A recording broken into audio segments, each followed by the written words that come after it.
In this video, we are working on a Briggs Stratton 1022E single stage snowblower. It seems to be functioning fine. It starts, it runs, but it surges.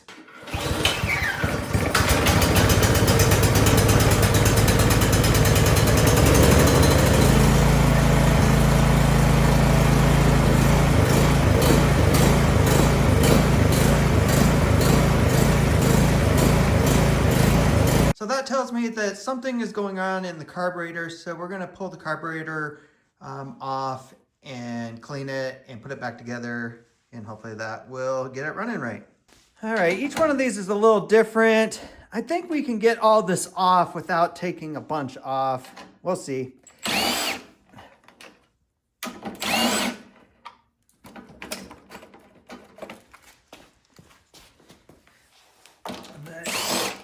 Just looks like those two up there, these two down here.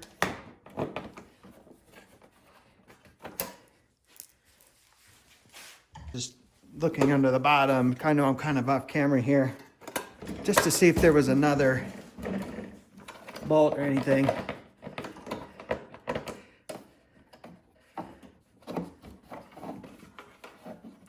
Looks like there's one right there.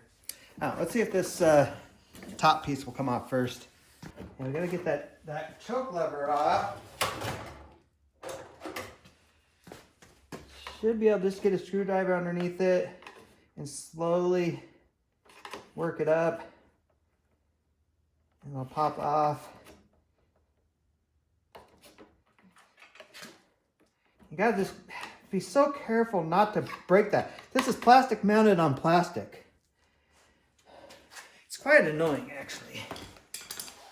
All right, so I ended up getting it off, not on camera, because it took me a while. Just be patient with it. Don't force it. As you see, it's plastic. All right. You should be able just to set this off to the side. What else is holding this guy on? Yeah, there is a little, looks like 8mm.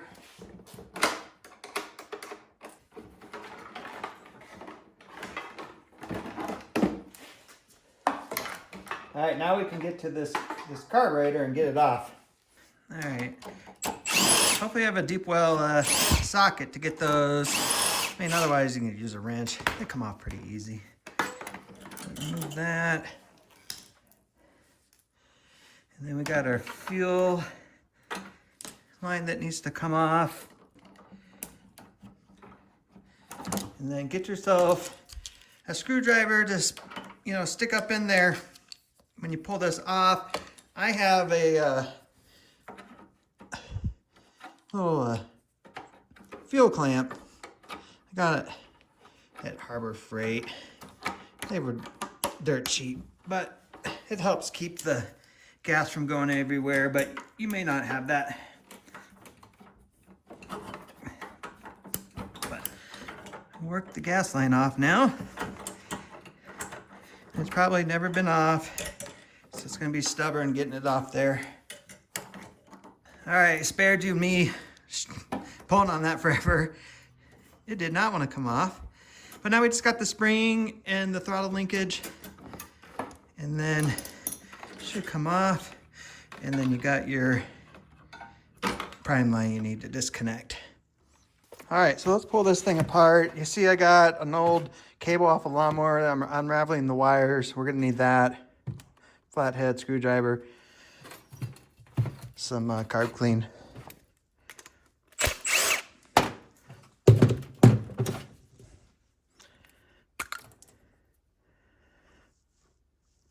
Set that stuff aside, and then right down the middle there is our main jet. Take this guy out. Hopefully the emulsion tube comes out with it. Nope, didn't want to come with it. That's okay. We're gonna take out the idle set screw. Kind of make note how far it's sticking out there. I mean, that one's just barely sticking out. because when you put this back in, you want to put it approximately where it was at. And then that's our little pilot jet here.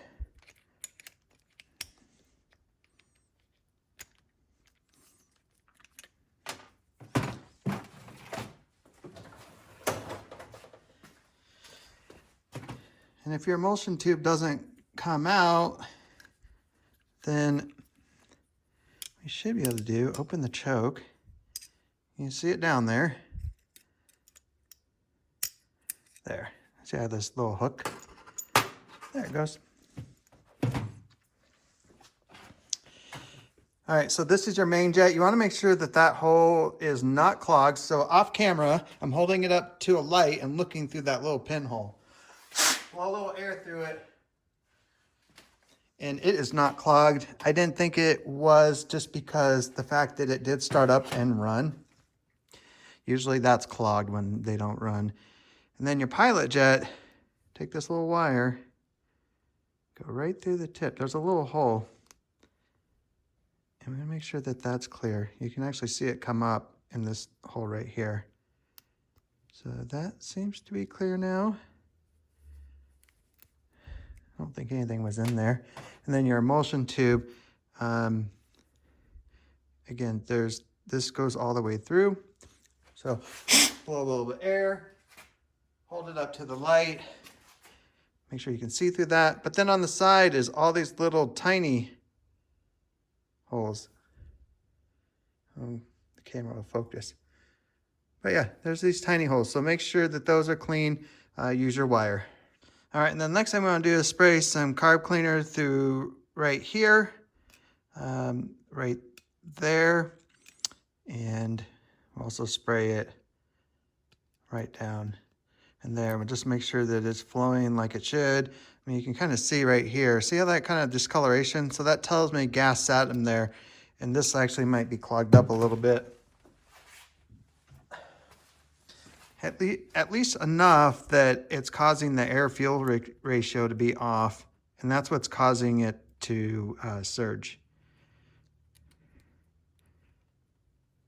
So, yeah, we can stick my little wire down there and just kind of work it in. You'll feel it hit the back. Yeah, and just kind of work it around, move it around, and then I'm going to spray the carb cleaner through there off camera, because I do not want carb cleaner on my phone or my lens, because that will ruin it. All right, it seems to be clean. So we're going to put it back together. Make sure you wear a pair of safety goggles when you do that. You do not want carb cleaner in your eye. I know from experience. You'll be holding your eye open and running it underwater forever to get that out, and it doesn't feel good. But I put the emulsion tube in there, put the jet back in. You just snug it up. Don't need to tighten it, over crank it or anything like that. Put this bolt back on. And then we put our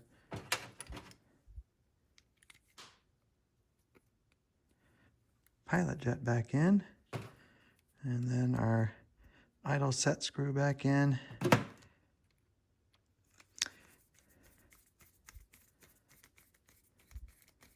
And then set that just where it was when you took it out, when you made note of that.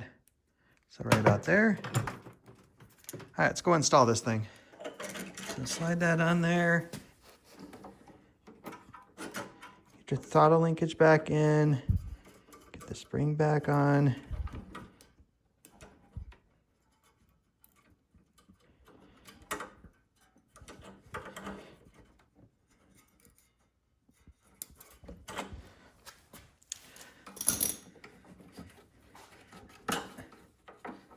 Put your gas line back on.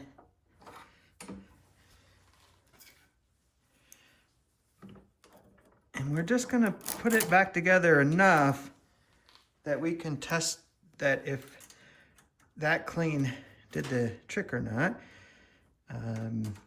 I always at least try to clean them once. If it still won't run right, I'll just replace the carburetor, to be honest.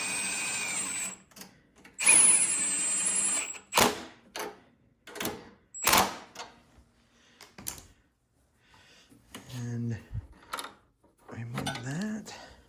All right, let's let some gas fill up into the bowl. And we'll start it up.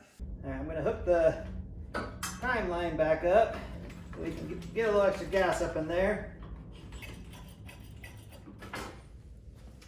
Make sure the key is on the run position.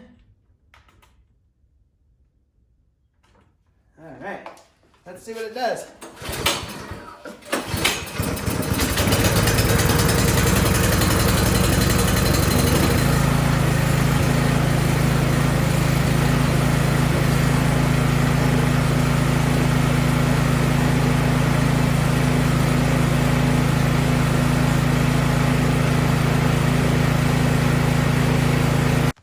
Awesome.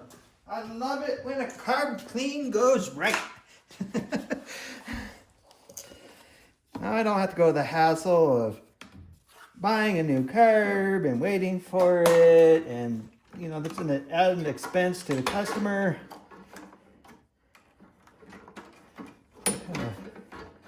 Just get this thing back, kind of sitting there. Oh. I gotta get the clamp for the fuel line back on tight. Don't want gas leaking anywhere.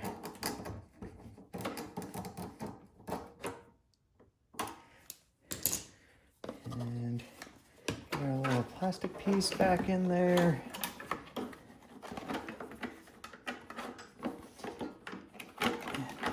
This is why this has got to be kind of up, because you want your prime line and your wire not caught behind this.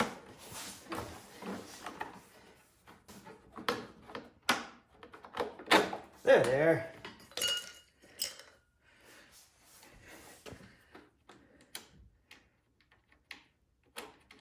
Put these nuts back on.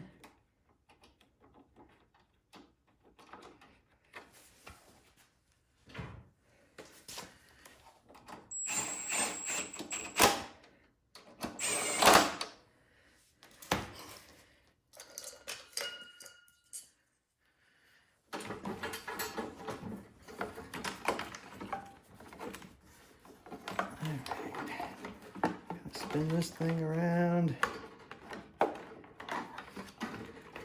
Try not to get the kill wires caught up in everything. And there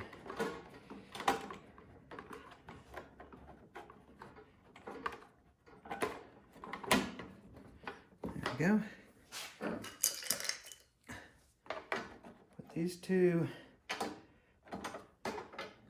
bolts back in.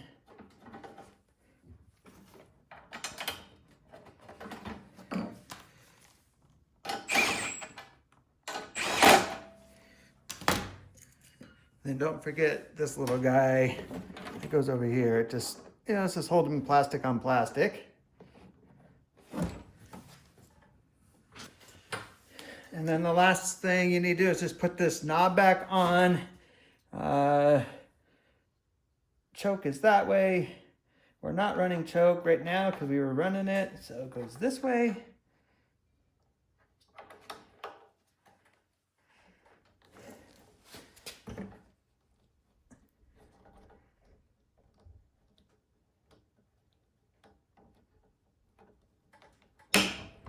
Pops right on there. All right, that's a wrap on that one. If you have any questions about the work I did, just put it down in the comments and I'll be sure to get back to you. Thanks for watching.